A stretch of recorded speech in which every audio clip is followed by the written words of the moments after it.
اعوذ باللہ من الشیطان الرجیم بسم اللہ الرحمن الرحیم۔ ناظرین کرام، میں ہوں آپ کا میزبان سید علی ابرار۔ آپ دیکھ رہے ہیں K21 نیوز کی آج کی خصوصی نشریات جشن عید مباہلہ۔ مباہلہ کیا تھا؟ مباہلے کی ضرورت کیا پیش آئی؟ رسالت مآب محمد مصطفیٰ صلی اللہ علیہ وآلہ وسلم بارہا نجرانیوں کے پاس جاتے رہے، ان سے کہتے رہے کہ خدا کا پیغام لایا ہوں، اس پیغام پہ عمل کیجئے۔ لیکن جو یہودی نصارہ تھے، انہوں نے رسول خدا کی بات کو درگزر کیا اور کہا کہ ہم نہیں مانتے، ہم سچے ہیں، نعوذ باللہ آپ جو ہم پر دین مسلط کر رہے ہیں ہم اس کو نہیں مانتے۔ رسول خدا نے جب آخر میں کہا کہ ٹھیک ہے، اگر آپ کو لگتا ہے کہ آپ صحیح ہیں تو کل ہم اسی شہر سے دور کسی مقام پر ملیں گے اور وہاں جو سچا ہوگا اس پر خدا کی رحمت ہوگی اور جو جھوٹا ہوگا اس پہ خداوند عالم کی لعنت ہوگی۔ اس بات کو لے کے رسول خدا چلے اپنے گھر کی جانب۔ یہودی جو نجران تھے انہوں نے کہا ٹھیک ہے، ہمیں 80 سال ہو گئے، میں عبادت اپنے خدا کی عبادت کر رہا ہوں، تو یقیناً سی بات ہے کہ ہم سچے ہیں تو ہم کامیاب ہوں گے۔ کل شہر سے دور ایک صحرا میں ہم ملاقات کریں گے، وہاں جھوٹوں پہ خدا کی لعنت کی جائے گی۔ گفتگو کم کروں گا کیونکہ علماء کرام کا گلدستہ ہمارے درمیان موجود ہے، مذہبی اسکالر ہمارے ساتھ موجود ہیں۔ آج ہم بات کریں گے سیرت جناب سیدہ فاطمہ زہرا سلام اللہ علیہا کی۔ آج ہم بات کریں گے پنجتن پاک کی کہ کیسے نجرانیوں کو منہ کی کھانی پڑی اور رسالت محمد مصطفیٰ صلی اللہ علیہ وآلہ وسلم کی صاحبزادی نے کیسے مباہلہ فتح کیا۔ سب سے پہلے چلتا ہوں، میری پینل کا حصہ مختلف ٹی وی چینلز کی آپ زینت بنتی ہیں، لیکن میری ٹرانسمیشن میں وقت دیتی ہے میری بہت پیاری بہن ڈاکٹر ثروت عسکری آپا۔ السلام علیکم آپا، بہت شکریہ آپ نے آج بھی وقت دیا۔ اللہ کا شکر۔ آج کے دن کے حوالے سے آپ نے مصروفیات سے وقت نکالا، میں آپ کا شکر گزار۔ ناظرین کرام، ان کے ساتھ ہی ایک اور شخصیت ہے کہ جن کا میں تعارف یہ کرواؤں کہ بھائی آپ اتحاد بین المسلمین کی بات کرتے ہیں، تمام مکاتب فکر کے علماء کرام کو لے کے چلتے ہیں اور بات کرتے ہیں رسالت محمد مصطفیٰ صلی اللہ علیہ وآلہ وسلم کی سیرت پہ، آل رسول کی اور اصحابہ باوفا کی۔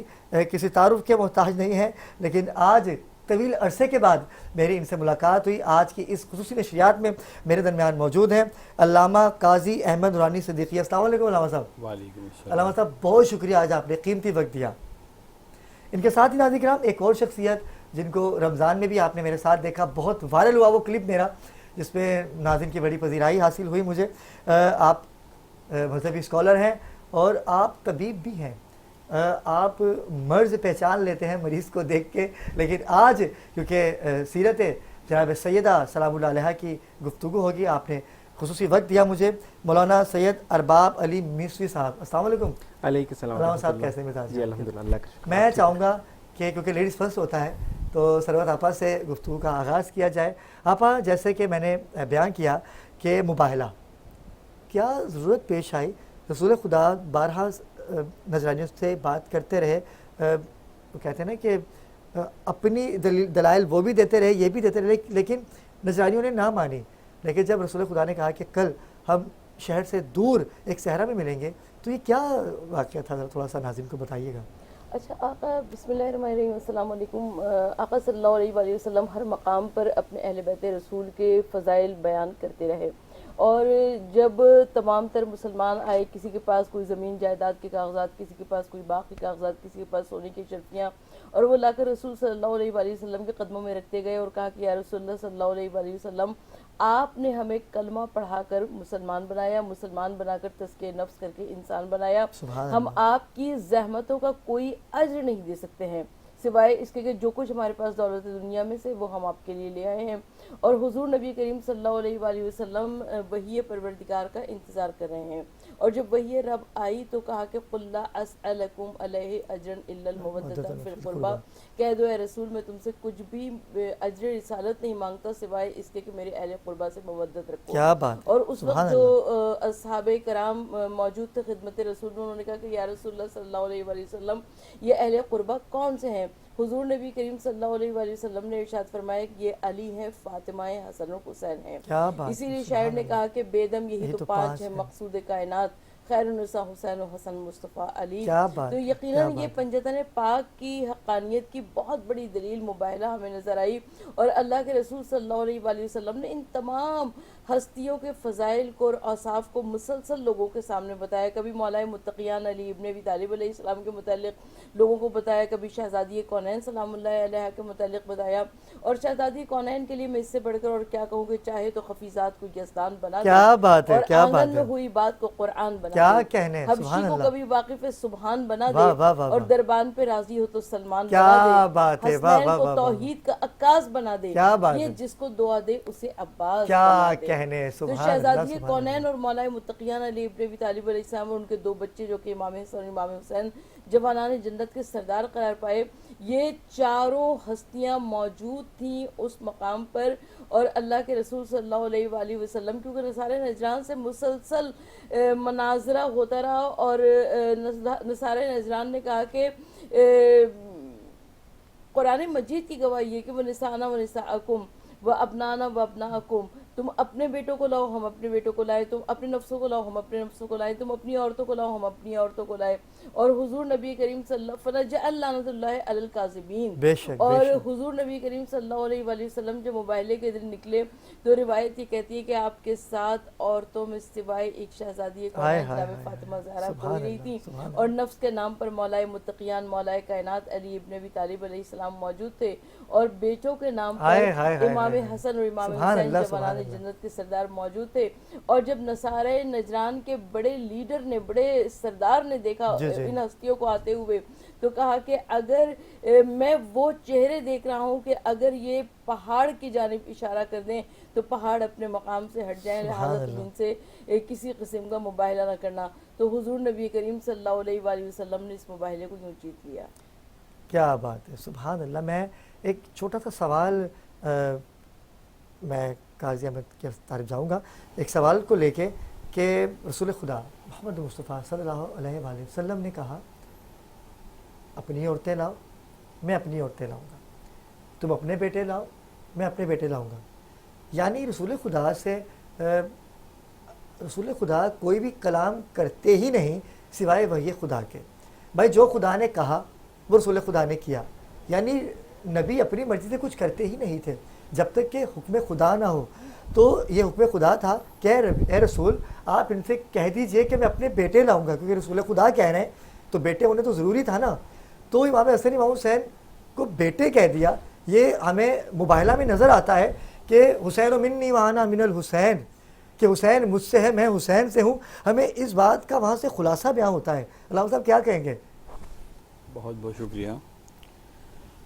اصل میں نبی کریم صلی اللہ علیہ وآلہ وسلم کی زندگی کا مقصد، بعثت کا مقصد اللہ کے دین کی دعوت کو عام کرنا ہے. بے شک. حضور ختم مرتبہ صلی اللہ علیہ وآلہ وسلم تمام زندگی دنیا کے سامنے اللہ رب العزت کا وہ پیغام عام فرماتے رہے جس کے لیے اللہ رب العزت نے آپ کو مبعوث فرمایا. کبھی کبھی موقع ایسا آتا ہے کہ فریق مخالف آپ کی بات نہیں مانتا، اس کے سامنے دلائل پیش کی جاتے ہیں اور آپ کو مناظرہ کرنا پڑتا ہے. اور کبھی ایسا ہوتا ہے کہ جب آپ کی کوئی بات ماننے پہ تیار نہ ہو تو بات مباہلے پہ آتی ہے کہ پھر فیصلہ حق و باطل کا آخری حد تک جاتا ہے اور ایک دوسرے کے حق میں وہ الفاظ کہے جاتے ہیں کہ جو حق پر ہے وہ قائم رہے اور جو باطل پہ ہے وہ اللہ کے قہر کا شکار ہو جائے. نبی کریم صلی اللہ علیہ وآلہ وسلم کا اہل نجران سے مباہلہ، جہاں اہل بیت اطہار کی عظمت، ان کی فضیلت، ان کے مقام، ان کے مرتبے کا اظہار کرتا ہے کہ حضور ختمی مرتبت صلی اللہ علیہ وآلہ وسلم جناب سیدہ فاطمۃ الزہرا رضی اللہ تعالی عنہا کو کس بلند مقام پر دیکھتے تھے اور کیا حیثیت دیتے تھے. وہاں اس بات کا بھی اعلان ہے کہ جناب سیدہ کی ذات اظہار حق کا ذریعہ ہے. ہاں ہاں ہاں ہاں، کیا یہاں ان کی شان اللہ رب العزت نے اس انداز میں واضح فرمائی کہ ان کے ذریعے حق کی وضاحت ہو رہی ہے. کیا بات ہے بھائی، سبحان اللہ سبحان اللہ. بے شک ان کے مراتب اور ان کے فضائل کے ساتھ ساتھ ہمیں یہ دیکھنا ہے کہ جس دین کو لے کر اللہ کے نبی صلی اللہ علیہ وآلہ وسلم آئے ہم اس پر کس حد تک عمل کر رہے ہیں. اسی طرح اپنے نوازوں کو اپنا بیٹا قرار دینا، یہ دنیا کے سامنے واضح کر دینا ہے کہ رب کائنات نے جو اعلان فرمایا ہے انا اعطیناک الکوثر فصل لربک وانحر ان شانئک هو الابتر، کہ دشمن جو یہ بات کرتے رہے میرے بارے میں کہ میرے ہاں اولاد نرینہ کا نہ ہونا ان کے لیے ایک موضوع بن گیا، تو اللہ رب العزت نے جو خیر کثیر عطا فرمائی ہے اس خیر کثیر کا ایک پہلو یہ میرے شہزادے ہیں، یہ حسنین کریمین ہیں، اور جب بھی حق و باطل کا مارکا ہوگا یہ میرے لائے ہوئے دین کو عروج پہنچانے کا ذریعہ بنیں گے. کیا بات ہے، وہ مناظرہ ہو، وہ مباہلہ ہو، یا میری ظاہری زندگی کے بعد کے حالات، کیا بات ہے کیا بات ہے. یہ جب اور جہاں کھڑے ہوں گے حق ان کے ساتھ ہوگا سبحان اللہ اور حق ان کے ذریعے وضاحت ہو جائے گی. کیا کہنے، واہ. تو یہ موقع جو ہے یہ اللہ رب العزت نے اس میں ہمارے لیے کئی نشانیاں مقرر فرما دی، اور یہ نبی کریم صلی اللہ علیہ وآلہ وسلم کہ اہل بیت اطہار کی عظمت کو بھی ظاہر کرتا ہے اور دین کے لیے ان کی قربانیوں کو بھی ظاہر کرتا ہے کہ مخالف دین کے لیے سرور دو عالم صلی اللہ علیہ وآلہ وسلم کی لائی ہوئی شریعت کے مخالفین کے لیے صرف حسنین کریمین کا نام ہی کافی ہے، صرف شہزادی کونین کا نام ہی کافی ہے. کیا بات ہے. یقین کیجئے کہ انہوں نے تو آپ قلم ہی توڑ دی. یہ بے شک حق ان کے ساتھ ہے اور یہ حق کے ساتھ ہے، اور یہ بات ہمیں واضح طور پہ مباہلہ میں نظر آئی. علامہ صاحب میں آپ کی جانب آؤں گا کہ علامہ صاحب نے بڑی خوبصورت بات کی، آپ کو بڑا اچھا نکتہ دے دیا انہوں نے، خلاصہ تو بیان کر دیا انہوں نے، لیکن جو کہ میں چاہتا ہوں کہ آپ کا بھی اس میں حق ادا ہو جائے. تھوڑا سا گفتگو کا طویل وقت ہے ہمارے پاس، ابھی وقت بہت ہے، ہم نے بہت سی باتیں کرنی ہیں، لیکن مباہلہ میں اور مناظرہ میں کیا فرق ہے؟ اعوذ باللہ من الشیطان الرجیم، بسم اللہ الرحمن الرحیم. سب سے پہلے میں اس عید کی آپ کو مبارکباد پیش کرتا ہوں، اور اپنے جتنے برادران یا باجی آپا بیٹی ہیں ان سب کو، اور دیکھنے والے سننے والے تمام ناظرین اور سامعین کو، کہ آج کا جو دن ہے بس جو 24 ذی الحج عید مباہلہ کے طور پر محبان محمد و آل محمد مناتے ہیں. اچھا، یہاں میں قطع کلامی کی معذرت چاہوں گا کیونکہ 24 ذی الحج ہے، آج اس شہزادی کی آمد ہے، اس پاک شہزادی کی آمد ہے کہ جو قلب سکون قلب امام حسین علیہ السلام کی چھوٹی شہزادی جناب سکینہ بنت حسین علیہ السلام، آج اس شہزادی کی بھی آمد ہے کہ جس سے بڑا پیار تھا. جب تک اپنے سینے پہ نہ سلاتے تو جناب سکینہ سوتی نہیں تھی. آج ان کی آمد ہے تو یہ مانگنے کا دن ہے. یقین کیجئے اس میں شیعہ سنی وہابی دیوبند کی تو بات ہی نہیں ہے، یہاں تو بات ہے حق کی. اہل بیت علیہ السلام کی جو قربانیاں ہیں اس دین اسلام کے لیے وہ کبھی ہم فراموش نہیں کر سکتے. خاص طور پہ اگر ہم بات کریں کربلا کا رخ کریں، میں آپ کی بات کو یہیں سے کنٹینیو کروں گا کیونکہ آپ نے مجھے یاد دلا دیا کہ آج جناب سکینہ سلام اللہ علیہا باپ کو اپنی بیٹیوں سے بہت پیار ہوا کرتا ہے، لیکن کربلا میں جو ہمیں پیار نظر آیا نا چھوٹی شہزادی کا، آئے ہائے ہائے کیا بات ہے. میں چاہوں گا کہ مباہلہ کے ساتھ ساتھ چھوٹی شہزادی کا بھی ذکر ہو جائے. کیوں نہیں ضرور. مولا حسین علیہ الصلوۃ والسلام فرماتے ہیں کہ مجھے وہ گھر پسند ہے کہ جس گھر میں چھوٹی سکینہ، کیا بات ہے، جس میں بیٹی ہو. کیا بات ہے. اور محبت کا یہ عالم ہے مولا حسین کا اپنی والدہ کے ساتھ بھی، کہ اپنی جتنی بیٹیاں ہیں سب کا نام فاطمہ رکھا. کیا بات ہے. بیوی سکینہ کا نام فاطمہ ہے. جی صحیح ہے. جتنی بھی بیٹیاں وہ سب فاطمہ، اور جتنے بھی بیٹے سب علی. کوئی علی اکبر ہے، علی اکبر، کوئی علی اصغر ہے، کوئی علی اوسط ہے، سب بیٹے علی. اور امام حسین فرماتے ہیں کہ اگر مجھے پروردگار عالم اولاد کثیر قیامت تک اولاد عطا فرماتے، بیٹے عطا کرتے رہے، میں سب کے نام علی رکھوں گا، اور بیٹیاں عطا ہوں تو سب کے نام فاطمہ رکھوں گا. یہ ایسی باؤنڈنگ تھی مولا حسین کی پنجتن کی آپس میں کہ جن کے لیے قرآن مجید کی آیت نازل ہو جاتی ہے کہ جس طرح آپا نے شروعات کی تھی کہ جب لوگ آئے اور کہا کہ ہمارے پاس جو کچھ ہے، یہ زمینیں، یہ پیسے، یہ مال و دولت، یہ ہم آپ کے قدموں میں نشاور کرتے ہیں، ہم چونکہ وہ اصلی حق تو ادا نہیں کر سکتے، بتائیں کیا کریں؟ تو رسول اللہ منتظر ہوتے ہیں کہ وحی پروردگار کے. اللہ رب العزت فرماتے ہیں کہ انہیں کہہ دو کلا اسألکم علیہ اجرا الا المودۃ فی القربى، مجھے کچھ بھی نہیں چاہیے اس کار رسالت کے اجر میں مگر الا اس کے کہ میرے اقربا کے ساتھ محبت کرو. ان کی محبت واجب قرار دی گئی. بے شک بے شک. مثلا اگر کوئی شخص ان کی محبت نہیں رکھتا تو وہ بھلے صفا و مروہ کے چکر کاٹتا پھرے، وہ صحیح کرتا رہے، وہ طواف کعبہ کرتے کرتے مظلومیت کی حالت میں بھی مارا کیوں نہ جائے، مگر اس کے باوجود جنت کی خوشبو تک سونگھ نہیں سکتا ہے، چونکہ واجب ہے محبت ان کی.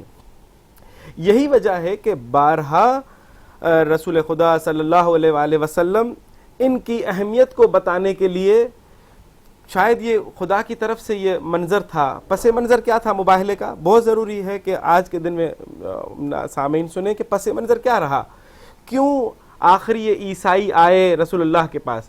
چونکہ یہ 9 ہجری ہے، 9 ہجری تمام احکامات کامل ہو چکے ہیں. 10 ہجری کو آخری حج ہے، اور آخری حج کے فوری بعد جب رسول اللہ آتے ہیں تو 17 صفر کو ان کا انتقال ہو جاتا ہے، اس دنیا سے پردہ کر جاتے ہیں. تو 9 ہجری آخری لمحات ہیں، اور اسی 9 ہجری کے اندر آیہ تطہیر بھی نازل ہوتی ہے. بے شک بے شک. اسی 9 ہجری کے اندر جو ہے آیہ مبائلہ بھی نازل ہوتی ہے. اسی 9 ہجری کے اندر آپ کے حدیث ثقلین بھی ہے، حدیث کسا بھی ہے، آیہ تطہیر بھی یہیں پر نازل ہوئی ہے. مولا علی علیہ السلام نے جو انگوٹھی سائل کو زکوٰۃ میں دی ہے وہ بھی اسی 9 ہجری میں ہے. کیا بات ہے، واہ واہ. اور کچھ روایت میں کہ یہ اسی دن کے مناسبت سے سارے غدیر بھی کیا 9 ہجری میں ہی ہوئی؟ کہ کیا غدیر بھی 9 ہجری میں ہوئی. غدیر بھی 9 ہجری میں. غدیر بھی مولانا 9 ہجری 10 ہجری میں، چونکہ آخری حج سے واپسی پہ ہوا ہے نا، آخری حج تھا نا، تو حج سے واپسی پہ اعلان ولایت. جی اعلان ولایت جی جی کچھ 4 مہینے 5-6 مہینے کے بعد ہے نا. ذی الحج کے بعد جب آپ واپس آ رہے ہیں، اگلا جو ذی الحج ہو رہا ہے 18 ذی الحج کو جو ہے غدیر ہوتی ہے. تو مگر یہ ہے کہ آخری ایام ہے، دین کو کامل ہونے والا ہے، بے شک. اور رسول اللہ بارہا لوگوں کو یہ بتا رہے ہیں، اور آخری مہینہ بھی ہے، اور آخری مہینہ بتا رہے ہیں، سمجھا رہے ہیں کہ ان اہل بیت کے ساتھ دور نہ رہنا. بے شک بے شک. یہ ان کی یہ فضیلت ہے، ان کی یہ عظمت ہے. عیسائیوں کو خط لکھا کہ آپ اسلام کو قبول کریں، تو اگر وہ اسلام کو قبول کر لیتے تو کیا ہوتا؟ یہ عیسائیت آج آپ کو نظر نہ آتی. تو انہوں نے کہا کہ نہیں بھائی، ہم اگر مان لیتے ہیں تو پھر کیا ہوگا. ایک میں بہت ہی نازک سا تھوڑا سا نقطہ دے کر جاؤں گا اپنے سامعین کو کہ ہمیں کیا کرنا چاہیے. آیا ہم آج کہیں عیسائیوں کے صف پہ تو نہیں کھڑے؟ ہوا یہ کہ یہ لوگ آتے ہیں رسول اللہ سے مناظرہ کرنے، جس طرح آپ نے سوال کیا کہ مناظرہ کیا ہے اور مباہلہ کیا ہے. جی جی. یہ آئے، پہلے تو مناظرہ ہوا 3 دن تک.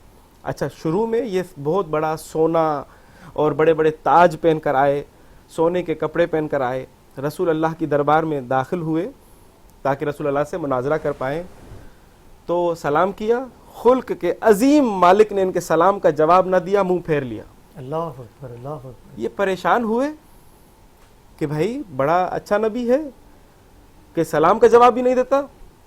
باہر نکلے تو کوئی بزرگ انہیں مل گئے، انہوں نے کہا کہ کل میں آپ لوگوں کا سفارشی بن کے چلوں گا، آپ پریشان نہ ہو. اگلے دن وہ بزرگ ان کو لے کر گئے. اب سلام کیا، رسول اللہ نے آج بھی سلام کا جواب نہ دیا اور منہ پھیر دیا. اللہ اکبر. وکیل اور موکل دونوں سے منہ پھیر لیا. یہ باہر نکلے پریشان ہو کر. تیسرا دن ہوا، دوبارہ سے یہ عیسائی ایک اور بزرگ کو لے کر آئے کہ آج آپ ہمارے سفارشی بن کر چلیں. رسول اللہ نے تیسرے دن بھی وکیل اور موکل دونوں کے سلام کا جواب نہ دیا، منہ پھیر لیا.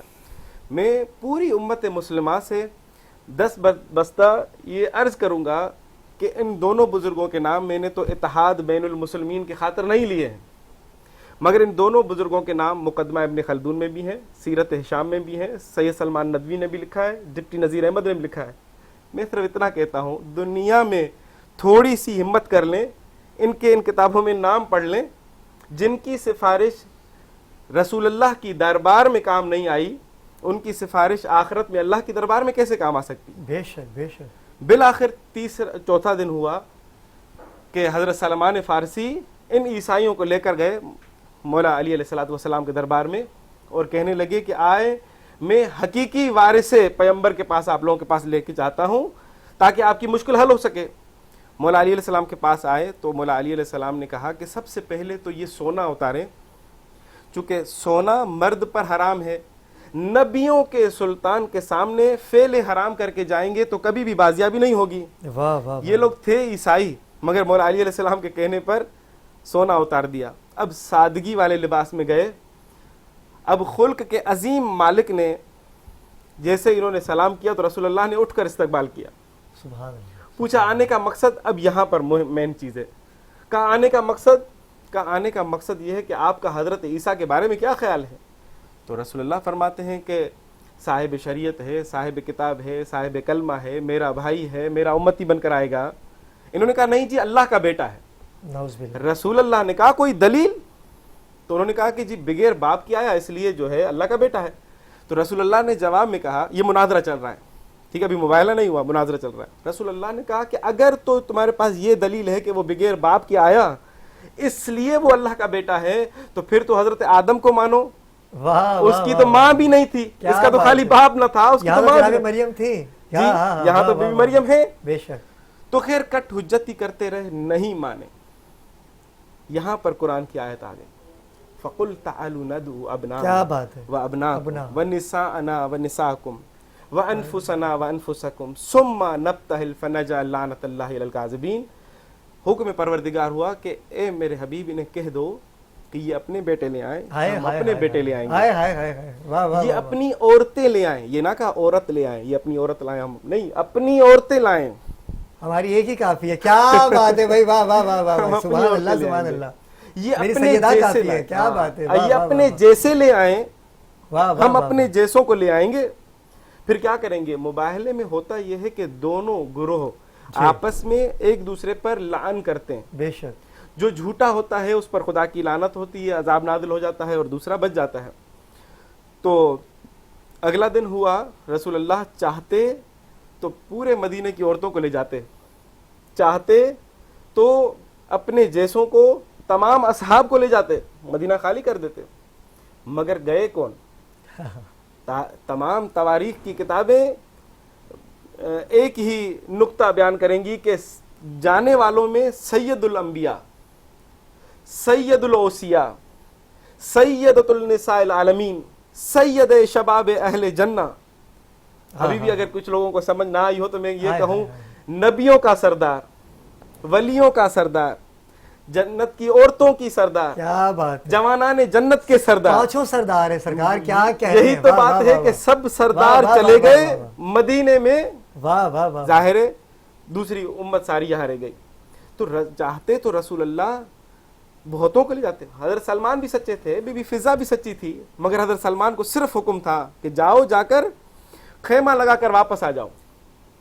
بھائی یہ مشیت خدا بندی بھی تو تھی نا، کہ پروردگار نے بتانا تھا بھائی رسول خدا کوئی بھی اپنی مرضی کے علاوہ کام کرتے نہیں، تو بے شک ایسا ہی ہے، جب تک وحی خدا نہیں آتی، وما ينطق عن الهوى ان هو الا وحی یوحى، نہیں بولتا میرا حبیب جب تک کہ میں نہیں کہتا، جب تک وحی پروردگار نازل نہ ہو۔ کیا کہنے، یہ اللہ کا حکم تھا۔ ایک تو سچوں کو لے کے جانا تھا، سب سے بڑی بات تو یہ ہے کہ سچوں کو لے کر جانا تھا۔ کیا بات ہے، ان کے علاوہ کوئی سچا وہاں رسول خدا کو لگا، انہوں نے بولا میں لے کے جاؤں گا اپنے ساتھ۔ اگر کوئی ہوتے تو رسول خالی نام کے آگے لکھ لینے سے کوئی سچا نہیں ہو جاتا، ٹھیک ہے۔ عربی میں مرد سچا ہو تو اسے کہتے ہیں صدیق، عورت سچی ہو تو اسے کہتے ہیں صدیقہ۔ کیا کہنے، رسول خدا صدیق بنا کر علی مولا کو لے کے گئے، صدیقہ بنا کر بی بی فاطمہ کو لے کر گئے۔ کیا کہنے، بس یہاں سے میں ایک جملہ خطیبانہ کہہ دوں کہ یہاں سے بس مجھے یہ پتہ چلتا ہے کہ مسلمانوں کے صدیق اور صدیقہ شاید کوئی اور ہیں، قرآن کے صدیق اور صدیقہ کوئی اور ہے۔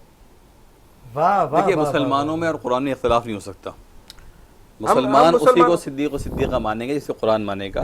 یہاں دو باتیں بڑی عجیب آ گئیں ایک تو رسول خدا صلی اللہ علیہ وآلہ وسلم کے سامنے اگر کوئی ان اہل نجران کی سفارش لے کر آیا تو یہ جملہ کہہ دینا کہ چونکہ رسول اللہ نے سفارش نہیں مانی تو اللہ کیسے مانے گا، جملہ معترضہ ہے۔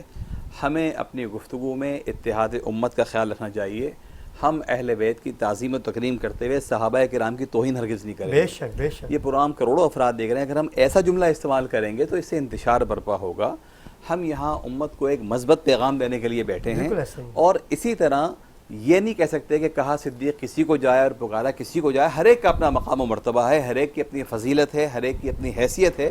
ہم ہر ایک کا احترام کرتے ہیں، سرور دو عالم صلی اللہ علیہ وآلہ وسلم کے صحابہ کا احترام اپنی جگہ پر، اہل بیت اطہار کا احترام اپنی جگہ پر۔ یہ حضور ختم مرتبت کی شان مبارک ہے کہ کسی مقام پر کسی کی شان کا اظہار ہو، کسی مقام پر کسی کی شان کا اظہار ہو، اور ہم اس بات کے بھی قائل ہیں کہ ان اصحاب قدسیہ کی شان میں اختلافی موضوعات پر ہمیں جانا نہیں چاہیے، ہماری کیا حیثیت ہے۔ بہت اچھی بات، سرور دو عالم صلی اللہ علیہ وآلہ وسلم اپنے مقام و مرتبے کے لحاظ سے، ہاں وہ موقع ایسا تھا چونکہ نجران کے لوگ سر سے پاؤں تک سونے میں ڈوبے ہوئے تھے، وہ رعونت سے آئے تھے، وہ اپنی ایک شان دکھانا چاہ رہے تھے، اس لیے حضور ختمی مرتبت نے ان سے توجہ نہیں فرمائی کہ یہ جس تعلق میں آئے، لیکن اس سے کسی اور نقطے کی طرف جانا وہ ہمارے لیے مناسب۔ لیکن علامہ صاحب اس سے یہ بھی تو واضح ہوتا ہے نا کہ مرد پہ سونا حرام ہے، شاید اسی لیے رسول خدا نے ان لوگوں کا طریقہ تھا، وہ اپنے جو سفیر آیا کرتے تھے یا قوم کے نمائندے آیا کرتے تھے، وہ بڑے بڑے جواہر پہنے ہوئے، ہیروں کا استعمال کرے ہوئے، اور اللہ کے نبی صلی اللہ علیہ وسلم کو اس چیز کی یہ چیز ناپسند تھی،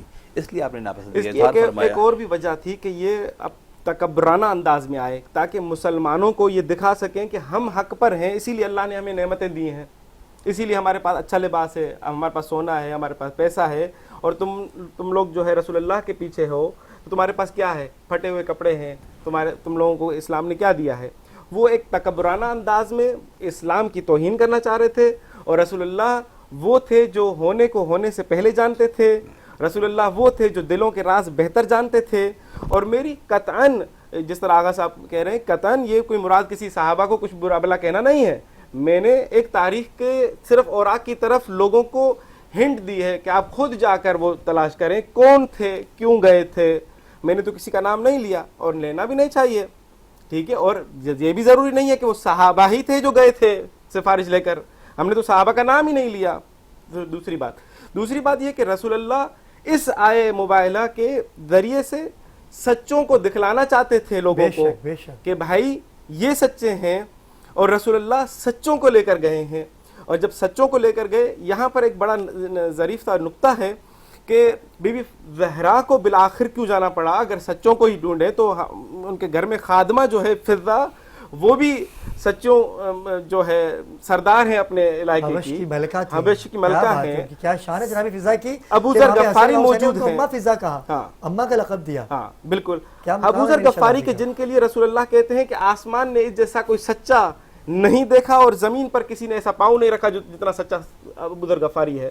چاہتے تو ابو ذر غفاری کو لے جاتے، چاہتے تو سلمان محمدی کو لے کے جاتے، نہیں لے کے گئے ہیں۔ یہاں پر بھی بہت سارے ظریف سے نقطے ہیں کہ چونکہ عیسائی، ظاہر ہے جب ہم اپنے بیٹے لے کر آ رہے ہیں تو عیسائی بھی تو بیٹے لے کر آئے ہوں گے، عیسائی بھی تو اپنی عورتیں لے کر آئے ہوں گے۔ سوال یہ ہے کہ وہ کون سے بیٹے لے کر آئے، وہ کون سی عورتیں لے کر آئے، وہ کون سے اپنے جیسے لے کر آئے۔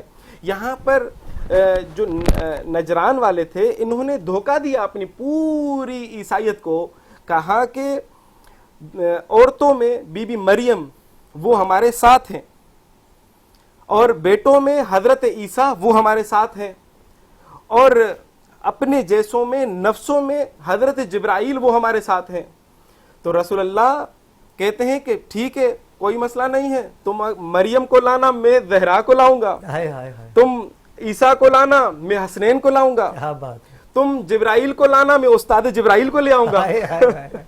علامہ صاحب میں آپ کی بات کو یہاں سے کنٹینیو کروں گا کہ اگر ہم بات کریں اہل بیت علیہ السلام کی تو مرتبے میں ان سے اعلیٰ کوئی ہو ہی نہیں سکتا، لیکن اگر ہم بات کریں اصحابہ باوفا کی تو ان سے افضل بھی کوئی ہو نہیں سکتا، کیونکہ صحابہ کرام نے رسول خدا کی ہمیشہ نصرت کی، اور اتنی محبت کہ اگر ہم اہل بیت کی بات کی جائے تو اصل میں محبت اہل بیت ہم نے سیکھی ہی اصحابہ باوفا سے۔ بالکل بالکل ایسے اگر بات کی جائے اگر یہ نہ ہوتے تو ہمیں کیسے رضی اللہ تعالیٰ عنہ کی، حضرت عمر رضی اللہ تعالیٰ عنہ کی، حضرت عثمان رضی اللہ تعالیٰ عنہ کی۔ حضرت عثمان نے تو علامہ صاحب بارہا کہا کہ اگر علی نہ ہوتے تو عمر ہلاک ہو جاتا. تو ہم نے تو جو تربیت جو مرتبہ اہل بیت کا جانا ہے وہ تو صحابہ باوفا سے جانا ہے. ام المومنین جناب عائشہ صدیقہ رضی اللہ تعالیٰ عنہ ہمیشہ اپنے بابا سے کہا کرتی تھی کہ میں نے اکثر رسول خدا سے سنا کہ چہرہ علی کو دیکھنا عبادت ہے, علی کو دیکھو عبادت کا مزہ آتا ہے. تو یہ صحابہ نہ ہوتے تو ہم تک یہ باتیں کس طرح کنورٹ بالکل ایسے ہی کہ یہ کہہ دینا کہ ان کی سیرت سے ہمیں ملتا ہے کہ اگر اصحاب باوفا کی یہ سیرت اور صورت رہی تو ہمیں کس طریقے سے اپنی زندگی گزارنی. اور جناب سیدہ کل بھی صدیقہ تھی, آج بھی صدیقہ تھی, کل بھی حق پہ تھی, آج بھی حق پہ ہیں. اور یہ حق پہ کیوں نہ ہو, کیونکہ یہ ان کی شہزادی ہیں, یہ ان کی بیٹی ہیں جن کی کملی کی ہم قسمیں کھاتے ہیں, جن کی نالان پاک اپنے گھروں پہ سجا کے رزق کی فرمانی ہمارے گھروں پہ ہوتی ہے. تو یہ ان کی آل اولاد ہیں, ان سے دوری اختیار کر ہی نہیں سکتے, چاہتے ہوئے بھی نہیں کر سکتے.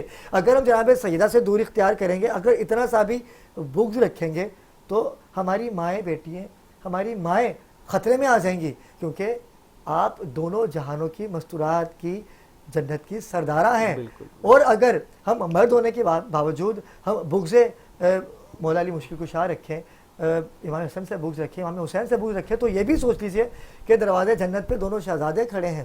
اور کیا خوبصورت جملہ ہے, آئے ہائے ہائے دماغ میں آ گیا میرے.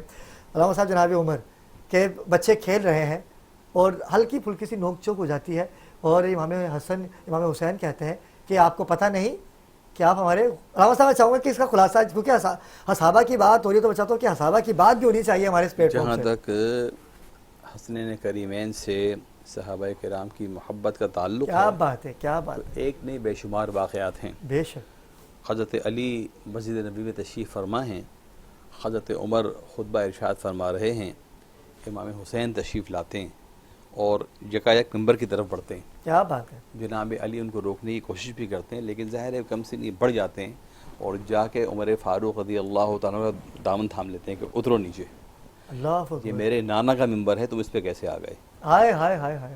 جناب عمر ممبر سے نیچے اترے, اللہ اکبر, کہا حسین یہ ممبر تمہارے نانا کا ہے. ہائے ہائے, یہ دیکھیں کیا بات ہے علامہ صاحب. اگر ان کے چاہنے والوں نے مجھ کو نہ دیا ہوتا تو میں آ سکتا تھا. بعض روایت میں آتا ہے کہ آپ نے کہا کہ حسین ہمارے سر پر جتنے بال ہیں یہ احسان تمہارے نانا کے ہیں, ہمارا دین احسان تمہارے نانا کا ہے, ہم یہاں جو کچھ ہے تمہارے نانا کی وجہ سے. کہا اچھا اب آپ بیٹھ جائیے. اچھا معاملہ کیا ہے کہ صحابہ کرام رضوان اللہ تعالیٰ علیہم اجمعین جانتے تھے کہ حضور اکرم صلی اللہ علیہ وآلہ وسلم کے اہل بیت سے محبت کا اظہار کرنا ہی ان کی شان و مرتبے کو آگے بڑھائے گا. اسی طرح حضرت عثمان غنی رضی اللہ تعالیٰ عنہ کی شہادت کے موقع پر جناب علی کرم اللہ تعالیٰ وجہ الکریم کا حسنین کریمین کو ان کے دروازے پر کھڑا کر دینا اور شہادت کے واقعے کے بعد ان پر ناراض ہونا کہ ایسا کیوں ہوا. جتنے بلوائی ہیں وہ پچھلے راستے سے, صحن کے راستے سے کود کر اندر آئے ہیں, حسنین کریمین کے دروازے پہ کھڑے ہوتے ہوئے دروازے داخل نہ ہو سکے. تو تاریخ کے بے شمار واقعات یہ بتاتے ہیں کہ اللہ کے نبی صلی اللہ علیہ وآلہ وسلم کے صحابہ اور اہل بیت اطہار میں بے شمار محبتیں تھیں. ایک دوسرے کا ادب, ایک دوسرے کا احترام, ایک دوسرے سے پیار و محبت, اور دین نے ہمیں یہی سکھایا. اور اسی محبت کی ترویج و اشاعت ہمیں ایک امت بنائے گی. اور ہر موقع پہ ہمیں نہ صرف یہ کہ ان واقعات کو بیان کرنا ہے بلکہ زندگی کے ہر مرحلے پہ اس محبت کا اظہار کرنا ہے. یہ بتانا ہے کہ ہمارے درمیان کسی علمی نقطے پر طریقہ جدا جدا ہو سکتا ہے, کوئی علمی اختلاف اس لحاظ سے کہ جناب دلیل اور قواعد کے لحاظ سے زیادہ قوی دلائل کا ہے وہ ہو سکتا ہے, لیکن بحیثیت امت کے, بحیثیت کلمہ گو ہونے کے ہمارے درمیان کوئی ایسا اختلاف نہیں کہ کفر آ کر ہمارے اوپر حاوی ہو جائے. ہم ایسے کسی بھی اختلاف کو ہرگز اپنے ہاں اپنے کا موقع دیں گے. اور بلکہ آپ کی وساطت سے میں گزارش کروں گا کہ اس وقت جو ہم اگلے ہفتے محرم کی طرف جا رہے ہیں اور جو ایک عالمی طاقتوں کا اسلامی ممالک کی طرف گھیرا تنگ ہو رہا ہے, ہمیں تو اس موقع پر ایک معمولی سی بھی ایسی تقریر, ایسی تحریر, ایسا اشارہ نہیں اختیار کرنا جس سے دشمن کا فائدہ ہو, بلکہ ہمیں تو اس موقع پر ایک دوسرے کے ساتھ کھڑا ہونا ہے پہلے سے زیادہ, اور اسی سے ہم اپنی محبت اصحاب و اہل بیت ثابت کریں کیا گے۔ بات ہے، کیا بات ہے، کیا خوبصورت آپ نے میسج دیا. بالکل اچھی بات ہے، کیونکہ محرم ہے، پھر ربیع الاول ہے، ہمیں اپنے دشمن کو پہچاننا ہے. یہ دین کے دشمن ہیں. آپ کیا کہیں گی؟ کیونکہ وقت میرے پاس بہت کم ہے. علامہ صاحب نے بڑی خوبصورت بات کہی کہ ہمیں اتحاد کا میسج دینا چاہیے اپنے پلیٹ فارم سے. دیکھیے ہمیں اتحاد کا میسج دینا چاہیے، اور ہم دیکھتے ہیں کہ غزہ میں جو کچھ ہو رہا ہے فلسطینیوں کے ساتھ، اور اس وقت اسرائیل کے مقابلے پر کون کھڑا ہوا ہے سوائے مملکت ایران کے، اور کوئی نہیں کھڑا ہوا ہے. اور وہاں پر شیعہ نہیں ہے، وہاں پر کوئی شیعہ مسجد نہیں ہے، وہاں پر علی ولی اللہ کی صدائیں نہیں گونجتی ہیں، مگر اس کے باوجود ایران ان کی مدد کر رہا ہے. در حقیقت یہ اتحاد بین المسلمین کی ایک بہترین مثال ہے. بہت خوبصورت بات جناب. اور اس وقت رہبر معظم جو ہے وہ پوری امت کے اتحاد کا استعارہ ہیں. اس بات میں کوئی ہم شرح صدر کے ساتھ ہی بات کہتے ہیں کہ انہوں نے جس عظیمت کا اظہار کیا ہے یہ امت کی نمائندگی کی ہے. بے شک بے شک.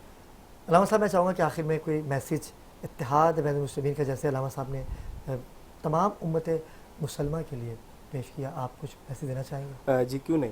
میں اس پورے واقعہ مباہلہ سے جو آخر میں ایک میسج دینا چاہوں گا وہ یہی ہے کہ جب عیسائیوں نے یہ پنجتن کو دیکھا تو دیکھ کر ہی پہچان گئے کہ ہم وہ چہرے دیکھ رہے ہیں کہ اگر یہ صرف ہاتھ اٹھا دیں تو یہ پہاڑ اپنی جگہ چھوڑ دیں. بے شک ہم ان سے مباہلہ نہیں کر سکتے.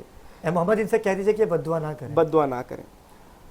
ایک تو جو ایجنڈا تھا وہ تھا لعنت اللہ علی الکاذبین، جو جھوٹا ہوگا اس پہ لعنت. خدا کی لعنت. وہ سمجھ گئے کہ جو ہستیاں ہیں یہ جھوٹی نہیں ہیں، یہ صادق ہیں، یہ صدیق ہیں.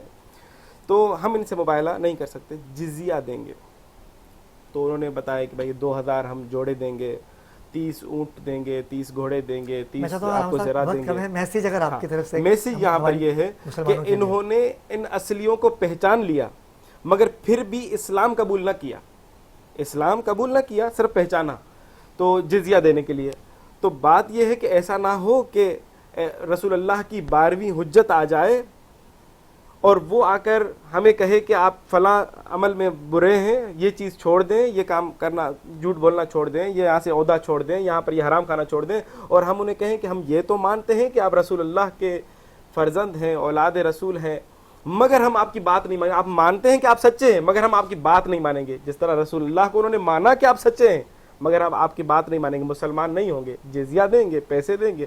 ہم بھی اس وقت کہیں گے ہم سے پیسے لے لیں مولا، ہم سے رشوت لے لیں مگر ہمیں یہ کام کرنے سے نہ روکیں. مسلط نہ کریں ہم پہ، تو دین مسلط، اپنی باتیں مسلط نہ کریں. ہم آپ کی بات بہت خوبصورت. ہمیں اس وقت اپنے آپ کو دیکھنا ہے کہ کہیں ایسا نہ ہو کہ ہم بھی عیسائیوں کی طرح وہاں پر جزیہ دینے پر تو مجبور ہوں مگر اہل بیت کی بات ماننے پر. بہت شکریہ علامہ صاحب، آپ نے بڑی قیمتی الفاظ سے ہمارے ناظرین کو منور کیا. ناظرین کرام، یہی بات ہے کہ ہم رسول خدا سے محبت کے دعوے تو بہت بڑے کرتے ہیں. عاشق رسول کی بات کی جائے تو مجھ سے بڑا عاشق رسول کوئی نہیں ہے.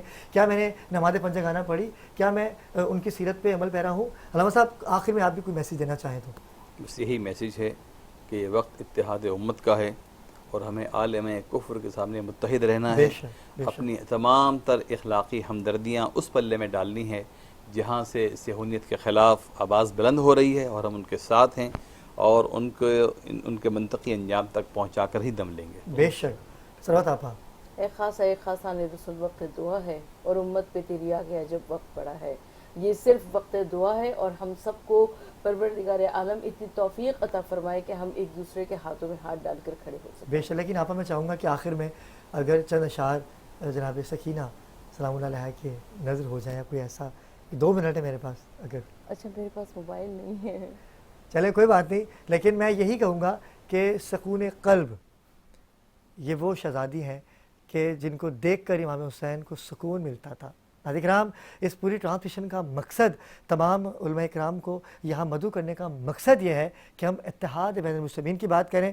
جیسے کہ علامہ نانی صاحب آپ نے کہا کہ یہاں سے ہمیں ایک ایسا میسیج دینا ہے کہ جس سے ہماری بھائی چارگیوں میں اضافہ ہو، نہ کہ نفرتیں بڑھیں. اس کلام کے ساتھ اس ٹرانسمیشن کا میں اختتام کروں گا. انشاءاللہ کل ایک نئے ٹاپک کے ساتھ آپ کی خدمت میں حاضر ہوں گے. میرے کلام سے ہی ہم اختتام کی جانب جائیں گے کیونکہ جناب سیدہ کا ذکر ہو رہا تھا، تو جناب سیدہ کے حوالے سے اشعار پیش کر کے آپ سے اجازت چاہوں گا. کوئی غلطی کوتاہی ہو گئی ہو تو درگزر کیجیے گا.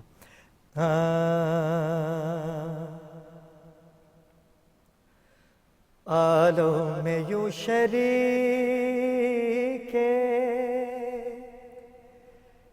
رسالت ہے فاطمہ اور رحمت نبی ہے سایہ رحمت ہے فاطمہ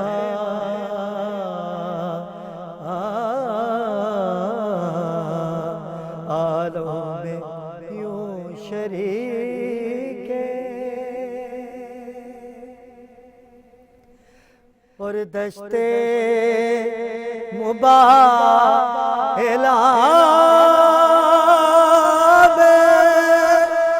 پیغمبر کو دیکھ کہنا پڑے گا جز رسالت ہے فاطمہ